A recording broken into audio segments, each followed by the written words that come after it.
Come on. These relationships that you think are so awesome, and you know why and I'll fill you in a little. I'll fill you in, especially the teenagers in the audience, and the young people in the audience who kind of just recently kind of shot an email and somebody emailed them back and a little Facebook thing happened, and a little wink and a little there in the playground, even though it's a separate school, but in recess you saw each other and like a little bit of that happened. Let me just fill you in a little.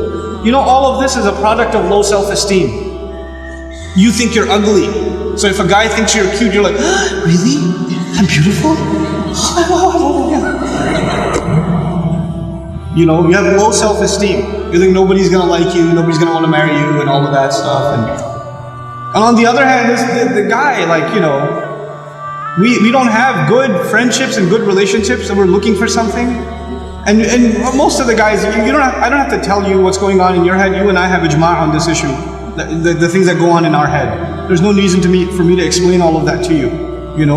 But just because you have raging hormones and you're like daydreaming about girls and things like that, it doesn't mean that you're in love. It just means that you haven't controlled your temptations yet. And you're ruining somebody's life. You're ruining an entire family. You realize what you're doing? And you call it love? You tell me if she was like 50 pounds fatter, you still be in love? Because she's the same person, same ruh inside her jasad, right? If she was a burn victim or something, if her hand burnt off, or her ear was missing, you still be in love? Or you find somebody else to love all of a sudden? And if you can't answer that question honestly, then come on, you're not in love, you're just hormonal. That's all you are, This is what we've done to relationships that are supposed to be beautiful. Marriage is supposed to be a beautiful relationship. It's supposed to be a lifelong relationship. But because you're watching all of these models on TV and stupid women that are just throwing themselves at men and all this stuff, and you've developed this delusional concept of what it means to have love in your life. Delusional concept. Our deen came to free the world from this nonsense. To free it, because we have a more mature understanding of what it means to have love in your life. I'm not saying you shouldn't marry someone you like, you should.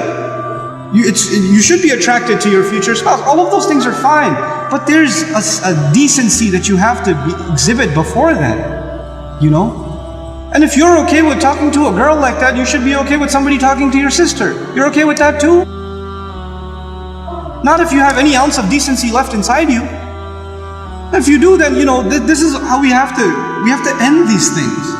And if you've been in that kind of relationship, or you're in one of those relationships right now, nobody knows. Only Allah knows and you know. Don't raise your hand, please. Right? But I'm saying, you're like, after today's lecture, I have decided I no longer want to be your friend. Don't even write that, because even then you're looking for a response. You're kidding yourself. And then you're checking, did she write back? Yes, we should no longer be friends. And then you'll write back, you're right, we really shouldn't be friends anymore. And then she'll write back, yeah, never again. And then you're still doing it. Just stop, just cut it off. Just cut it off. It's not good for you. And guys, I've done a whole series on shame, so I won't repeat the whole thing because it took hours and hours and hours, but I will tell you this. It's okay to be attracted to a girl. Allah put that in you. You're not evil for finding a girl beautiful. It's not haram for you to feel that way. You have to control it though. You have to control yourself. Our deen teaches us self-control. And if you cannot exhibit self-control in one aspect of your life, you'll lose self-control in other aspects of your life. Same thing for you. Same thing for you. Control yourself. Control your giggle. Control your overly friendly demeanor in certain situations. Don't be oblivious to, don't say we're just friends, or he's like a brother to me. If he ain't your brother, he ain't your brother. That's it. That's it. Either he's your brother, you share a mom, or he's not. And that's the end of it.